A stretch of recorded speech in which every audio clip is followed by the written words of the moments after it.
Friend, আশা করছি সবাই ভালো এবং সুস্থ আছো। আগের পার্টে আমরা যেটা দেখেছি, তোমার ভূগোলের প্রকৃতি সম্পর্কে আলোচনা করেছি। ভূগোলের উদ্ভব, কিভাবে উৎপত্তি হলো, ভূগোলের সংজ্ঞা, তারপরে ব্যুৎপত্তিগত অর্থ, সমস্ত কিছু আলোচনা করেছি। আজকের পার্টে কিন্তু ভূগোলের পরিধি সম্পর্কে আলোচনা হবে। তার আগে আমরা কিছু তথ্য জেনে নেব। যেমন ভূগোল জিনিসটা আসলে কি? ভূগোল জিনিস মানে প্রাকৃতিক ও সামাজিক বিজ্ঞানের যে একটা মেলবন্ধন বা একত্রিতকরণ, এটাই হচ্ছে ভূগোল। ভূগোলে যেমন আমরা পৃথিবীর উদ্ভব, পৃথিবী কীভাবে উৎপত্তি হয়েছে, পৃথিবীর বিভিন্ন বিষয়বস্তু সম্পর্কে জানতে পারি, তেমনই প্রাকৃতিক বিষয়বস্তু, মানুষের জীবনে ঘটে চলা সমস্ত ঘটনা, মানুষের জীবন প্রণালী, তাছাড়া বিভিন্ন বায়ুমণ্ডল, বাড়িমণ্ডল, পৃথিবীর সমস্ত কিছু নিয়ে কিন্তু এই ভূগোলের মধ্যে আমরা অধ্যয়ন করে থাকি।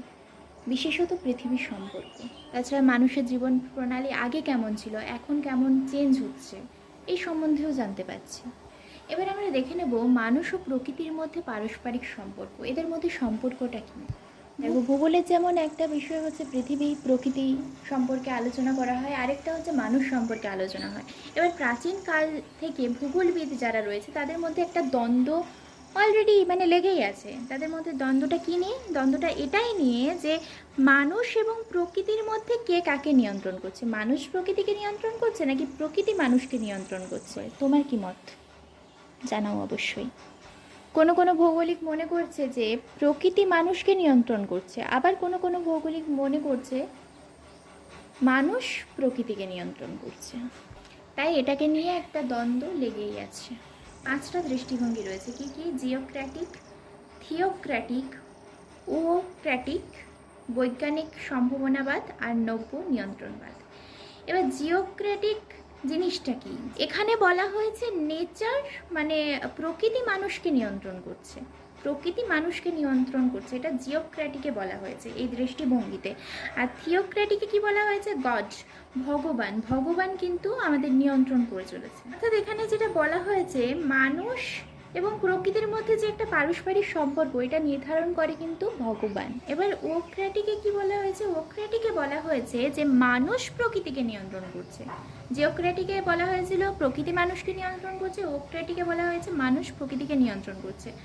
এবার বৈজ্ঞানিক সম্ভাবনাবাদ, মানুষ প্রকৃতিকে নিয়ন্ত্রণ করছে। নব্য নিয়ন্ত্রণবাদেও কিন্তু সেম জিনিস বলা হয়েছে, মানুষ প্রকৃতিকে নিয়ন্ত্রণ করছে। আগে কিন্তু প্রকৃতি মানুষকে নিয়ন্ত্রণ করতো, এটা সত্য, কিন্তু এখন মানুষেরা এমন একটা পাওয়ারফুল হয়ে উঠেছে, মানুষই যেমন প্রকৃতিকে নিয়ন্ত্রণ করছে। এবার এই বিষয়ে তোমার কি মত? যারা ভিডিওটা দেখছো তারা অবশ্যই কমেন্টে জানিও। অর্থাৎ এখানে যে মতবাদগুলো পাওয়া গেছে, এখানের মধ্যে কেউ কেউ বলছে যে প্রকৃতি মানুষকে নিয়ন্ত্রণ করছে, কেউ আবার বলছে মানুষ প্রকৃতিকে নিয়ন্ত্রণ করছে, কেউ আবার বলছে যে ভগবান মানুষ আর প্রকৃতি দুটোকেই নিয়ন্ত্রণ করে চলেছে। এই যে এই 3টা তথ্য, এইটাকে নিয়ে একটা কিন্তু দ্বন্দ্ব এখনও পর্যন্ত রয়েই গিয়েছে। তো দেখো, এখানে কিছু শর্ট কোয়েশ্চেন, তোমাদের তো first semester just short question MCQ এর ওপর দিয়ে যাবে। তো দেখো কিছু শর্ট কোয়েশ্চেন। কোন ধারণা থেকে নিয়ন্ত্রণবাদের উদ্ভব হয়েছিল?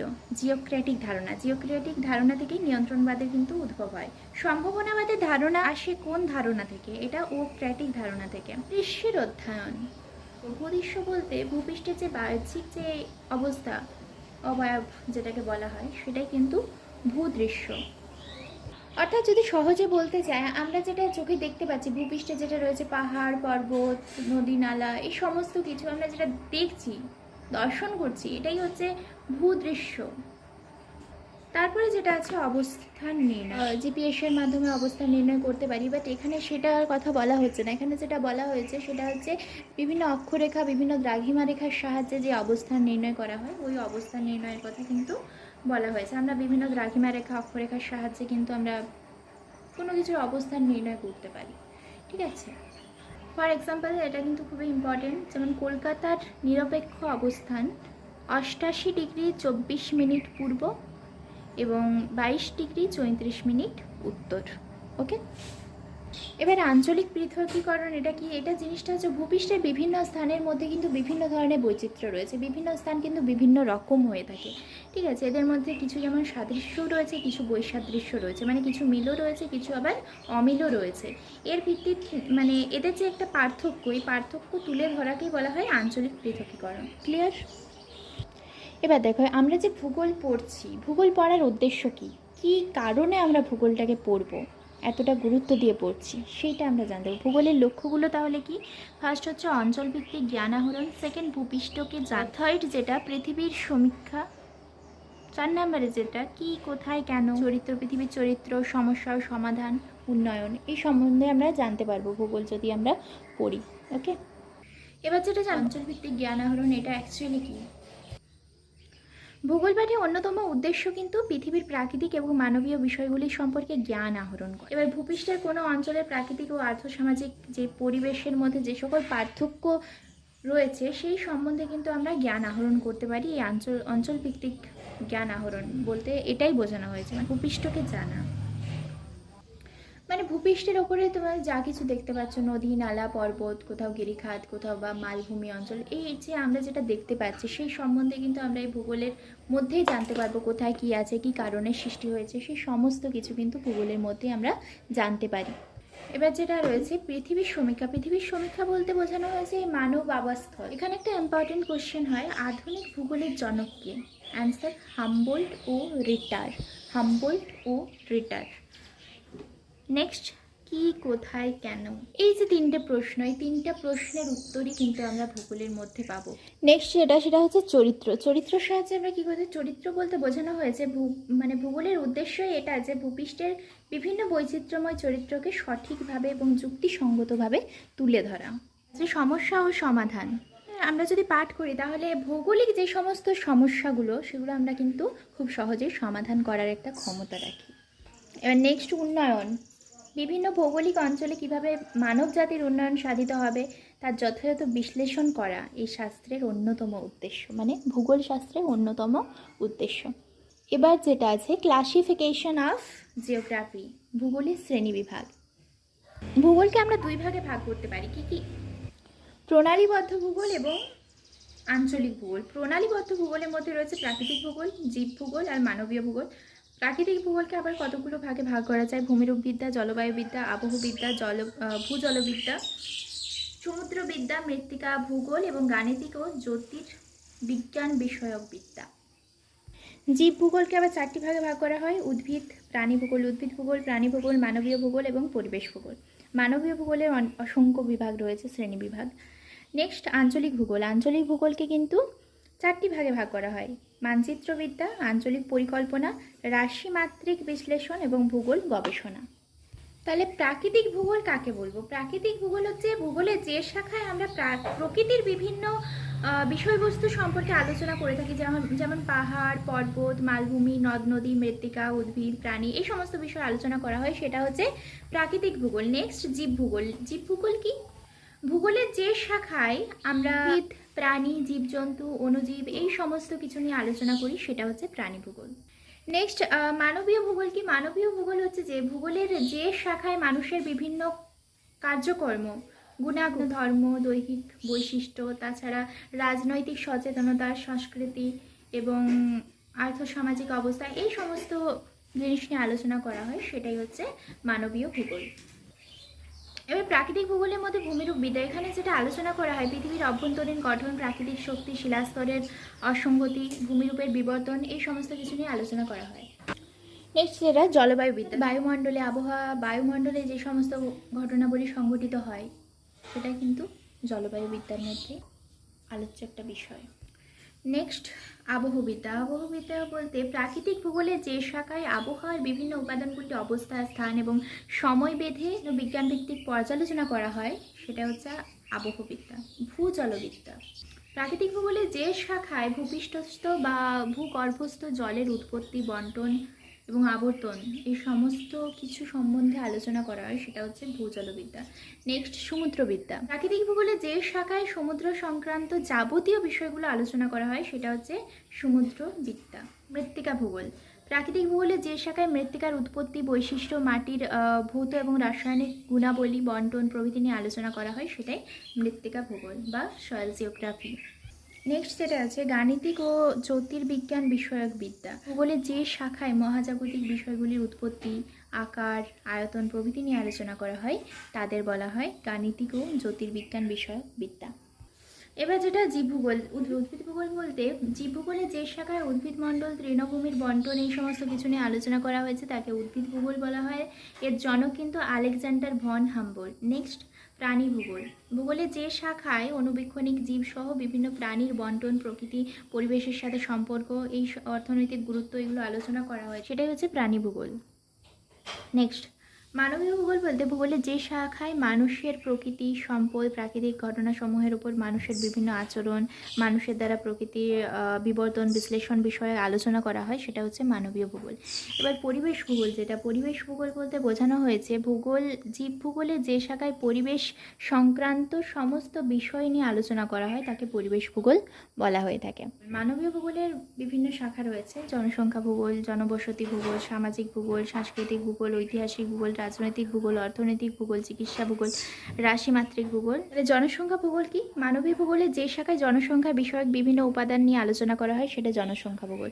জনবসতি ভূগোল, মানবীয় ভূগোলে যে শাখায় মনুষ্য বসতি, এর উদ্ভব এবং বিবর্তন, বিন্যাস, প্রকারভেদ এগুলো নিয়ে আলোচনা করা হয় সেটা জনবসতি ভূগোল। জনসংখ্যা ভূগোলে কিন্তু কতজন নারী রয়েছে, কতজন পুরুষ রয়েছে এগুলো সম্বন্ধেও কিন্তু জ্ঞান আহরণ করা যায়। এবার সামাজিক ভূগোল, সামাজিক ভূগোলের মধ্যে যেগুলো রয়েছে মানবীয় ভূগোলের যে শাখায় মানুষ সামাজিক বিবর্তন, ক্ষেত্র এবং সামাজিক সত্তা প্রভৃতি নিয়ে আলোচনা করে সেটাই হচ্ছে সামাজিক ভূগোল। এর জনক বলা হয় কিন্তু এডমন্ড ডেমেলোকে। এবার সাংস্কৃতিক ভূগোল কি? সাংস্কৃতিক ভূগোল বলতে বোঝানো হয়েছে মানবীয় ভূগোলের যে শাখায় দেশ কাল অনুসারে মানুষের জ্ঞান, বিশ্বাস, দৈনিকতা, তাছাড়া নিয়ম, পারদর্শিকতা, অভ্যাস, রীতিনীতি, সাংস্কৃতিক বিকাশ, বন্টন এই সমস্ত কিছু নিয়ে আলোচনা করা হয় সেটা হচ্ছে সাংস্কৃতিক ভূগোল। এবার ঐতিহাসিক ভূগোল কি? ঐতিহাসিক ভূগোল বলতে বোঝানো হয়েছে মানবীয় ভূগোলের যে শাখায় স্থান কালের পরিপ্রেক্ষিতে ইতিহাসের বিভিন্ন বিবর্তনমূলক ঘটনাবলীর সঙ্গে ভৌগোলিক বিষয়গুলির ওপর প্রভাব আলোচনা করা হয় সেটা হচ্ছে ঐতিহাসিক ভূগোল। রাজনৈতিক ভূগোল বলতে বোঝানো হয়েছে মানবীয় ভূগোলে যে শাখায় বিভিন্ন আন্তর্জাতিক ও জাতীয় স্তরের ঘটনার প্রবাহ আলোচিত করা হয় সেটাই হচ্ছে রাজনৈতিক ভূগোল। এবার অর্থনৈতিক ভূগোল বলে যে শাখায় মানুষের বিভিন্ন ক্রিয়াকলাপ যেমন কৃষি, শিল্প, পশুপালন, বাণিজ্য, মৎস্য, শিকার এটা হচ্ছে অর্থনৈতিক ভূগোল। মানে মানুষ যার সাহায্যে নিজস্ব অর্থ ইনকাম মানে কোনো টাকা ইনকাম করতে পারবে সেটাই হচ্ছে অর্থনৈতিক ভূগোলের মধ্যে পড়ছে। এবার চিকিৎসা ভূগোল, চিকিৎসা ভূগোল কি না ভূগোলে যে নবতম শাখায় বিভিন্ন ভৌগোলিক পরিবেশে মানুষ এবং প্রাণীর দেহ মধ্যস্থিত নানা সুস্থতা, তার কারণ এবং বিভিন্ন কিছু রোগ নিরাময় এই সমস্ত কিছু নিয়ে আলোচনা করা হয় সেটা হচ্ছে চিকিৎসা ভূগোল। রাশিমাত্রিক ভূগোল, রাশিমাত্রিক ভূগোল বলতে বলা হয়েছে যে মানবীয় ভূগোলের যে শাখায় নানা ধরনের ভৌগোলিক বিষয়বস্তু ব্যাখ্যা করা হয় সেটাই হচ্ছে রাশিমাত্রিক ভূগোল। বিভিন্ন মানে জ্যামিতিক বিভিন্ন মডেল করা হয় সেটাই রাশিমাত্রিক ভূগোল। নেক্সট যেটা ভূগোল দর্শন, মানবীয় ভূগোলের যে শাখায় ভূগোলের বিভিন্ন ধারণা ওর বিবর্তন, উদ্দেশ্য, বিষয়বস্তু এবং নানান দার্শনিক দৃষ্টিভঙ্গিকে বিচার বিশ্লেষণ করা হয় সেটা কিন্তু দর্শন বা ভূগোল দর্শন। যেটা অন্যান্য শাখাসমূহ রয়েছে যেমন পুষ্টি ভূগোল, মানুষের পুষ্টি, বিভিন্ন প্রাণীর পুষ্টি সম্পর্কে আলোচনা করা হয়। তারপরে নারী ভূগোল রয়েছে, সেখানে নারীদের সম্বন্ধে আলোচনা করা হয়। শিশু ভূগোল, শিশুদের বিভিন্ন শিক্ষা, স্বাস্থ্য, সুরক্ষা, বিষয়বস্তু সম্বন্ধে আলোচনা করা হয়। ধর্মীয় ভূগোল, সেখানে ধর্ম নিয়ে আলোচনা করা হচ্ছে। কল্যাণমূলক ভূগোল। এবার যেটা আছে আঞ্চলিক ভূগোল, আঞ্চলিক ভূগোলের মধ্যে যেটা আছে মানচিত্রবিদ্যা, আঞ্চলিক পরিকল্পনা, রাশিমাত্রিক বিশ্লেষণ এবং ভূগোল গবেষণা। মানচিত্রবিদ্যাটা তাহলে কি, কীভাবে আমরা একটা মানচিত্র তৈরি করব বা কী প্রসেসে তৈরি করব, মানচিত্রের মধ্যে কী কী থাকবে, মানে মানচিত্র বিষয়ে সমস্ত কিছু আলোচনা করা হয় এই মানচিত্রবিদ্যার মধ্যে। এবার যেটা আঞ্চলিক পরিকল্পনা, ধরো কোনো একটা বড় অঞ্চল রয়েছে সেটা ক্ষুদ্র ক্ষুদ্র ভাগে ভাগ করে কীভাবে সেখানে সমস্যাগুলো সমাধান করবো এই সম্বন্ধে আমরা জানতে পারবো, এগুলো আমরা করতে পারবো। তারপরে রাশিমাত্রিক বিশ্লেষণ, ভূগোল গবেষণা। আমাদের এই যে ফার্স্ট চ্যাপ্টার যেটা রয়েছে, অ্যাকচুয়ালি ফার্স্ট চ্যাপ্টারটা কিন্তু পুরোটাই মানে একটা তথ্য নির্ভর, এখানে বোঝার তেমন কিছু নেই। সুতরাং ফার্স্ট চ্যাপ্টারটা কিন্তু নিজেদেরকে নিজের বইটা ভালো করে পড়তে হবে। আর সেকেন্ড চ্যাপ্টার থেকে বোঝার জিনিসগুলো আছে সেগুলো কিন্তু আমরা বুঝবো, একে একে না বুঝলে কিন্তু মনে রাখতে পারবো না। আর ফার্স্ট চ্যাপ্টার জাস্ট বইটা রিডিং পড়ো, এটাই বলবো। এবার দেখো কিছু কোশ্চেন। প্রণালীবদ্ধ ভূগোলের জনক কাকে বলে? Alexander von Humboldt. আমি পড়ানোর সময় একবার বলেছিলাম, আই হোপ। জ্যোতির্বিজ্ঞান ভূগোলের জনক হচ্ছে গ্যালিলিও। গাণিতিক ভূগোলের জনক অ্যানাক্সিম্যান্ডার। জীব ভূগোলের জনক ওয়ালেস। দুটি কে ফার্স্ট ব্যবহার করেছিলেন? অঙ্কোলজি, আইনেস্ট হেগেল। মানবীয় ভূগোলের জনক বলা হয় কার্ল রিটারকে। ট্র্যাকিংয়ের ক্ষেত্রে কি ব্যবহার করা হয়? জিপিএস বা গ্লোবাল পজিশনিং সিস্টেম। তো আজকে কিন্তু এই পর্যন্ত। পরবর্তী পার্টে কিন্তু আমরা সেকেন্ড চ্যাপ্টার শুরু করব এবং সেকেন্ড চ্যাপ্টার থেকে কিন্তু আমাদের জিনিসগুলো, প্রত্যেকটা জিনিস কিন্তু আমাদের বুঝে বুঝে পড়তে হবে। আর এই ফার্স্ট চ্যাপ্টার কিন্তু তোমাদের প্রত্যেকের রিডিং পড়তে হবে বইটা। যেহেতু এমসিকিউ কোয়েশ্চেন হবে সেহেতু কিন্তু বইটাই ভালো করে পড়তে হবে। আর স্কুলের টিচাররা কি বললো, কোন কোয়েশ্চেনগুলো ইম্পর্ট্যান্ট দিচ্ছে সেগুলো কিন্তু বেশি করে পড়বে। তো আজকে এই পর্যন্ত। Thank you for watching my video.